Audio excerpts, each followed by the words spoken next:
যে আমি চতুৰ্থ বৰ্গৰ পদ যদি চৰকাৰী নিয়মত দিওঁ তেতিয়াহ'লে লোকেল লৰাই নাপায়। লোকেল লৰাই কিয় নাপায়? পৰীক্ষা দিব লাগে। গতিকে তাকে লৈ গাঁও চহৰবিলাকত স্থানীয় ল'ৰাবিলাকে আপত্তি কৰে। সেইকাৰণে আমি এটা ছিষ্টেম কৰিব খুজিছোঁ য'ত নেকি স্কুলখনৰ প্ৰিন্সিপালকে তাৰ এজন গ্ৰেড 4 এমপ্লয়ী ল'ব পাৰে স্থানীয় জেগাৰ। তাৰ কাৰণে এটা নীতি এটা বনাই আছোঁ, কিন্তু এইটো 26ৰ আগত নহয়, 26ৰ পিছত সেইটো ৰাখিব লাগিব। কাৰণ নহ'লে 4th গ্ৰেড এমপ্লয়ীখিনি বেলেগ জিলাৰ পৰা বেলেগ জিলাত গ'লে মানুহে বেয়া পায়। সেইকাৰণে বহুতবিলাক ৰাজ্যত আজিকালি নতুন নতুন কিছুমান নিয়ম কৰিছে। ময়ো এইবাৰ শিকি আহিছোঁ 2-3টা।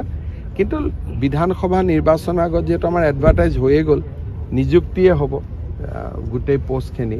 সেইকাৰণে এতিয়া নহয়, বিধানসভা ইলেকশ্যনৰ পিছত কলেজৰ গ্ৰেড 4 পোষ্ট, হস্পিটেলৰ গ্ৰেড 4 পোষ্ট, স্কুলৰ গ্ৰেড 4 পোষ্ট, এইখিনি যাতে সেই মৌজাটোৰ ল'ৰাই বা সেই গাঁৱৰ ল'ৰাই পায়, তাৰ কাৰণে আমি নীতি এটা বনাই আছোঁ যে আমি চতুৰ্থ বৰ্গৰ পদ যদি চৰকাৰী নিয়মত দিওঁ তেতিয়াহ'লে লোকেল লৰাই নাপায়।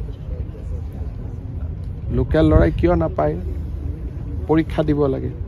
গতিকে তাকে লৈ গাঁও চহৰবিলাকত স্থানীয় ল'ৰাবিলাকে আপত্তি কৰে। সেইকাৰণে আমি এটা ছিষ্টেম কৰিব খুজিছোঁ য'ত নেকি স্কুলখনৰ প্ৰিন্সিপালকে তাৰ এজন গ্ৰেড 4 এমপ্লয়ী ল'ব পাৰে স্থানীয় জেগাৰ। তাৰ কাৰণে এটা নীতি এটা বনাই আছোঁ, কিন্তু এইটো 26ৰ আগত নহয়, 26ৰ পিছত সেইটো ৰাখিব লাগিব। কাৰণ নহ'লে 4th গ্ৰেড এমপ্লয়ীখিনি বেলেগ জিলাৰ পৰা বেলেগ জিলাত গ'লে মানুহে বেয়া পায়।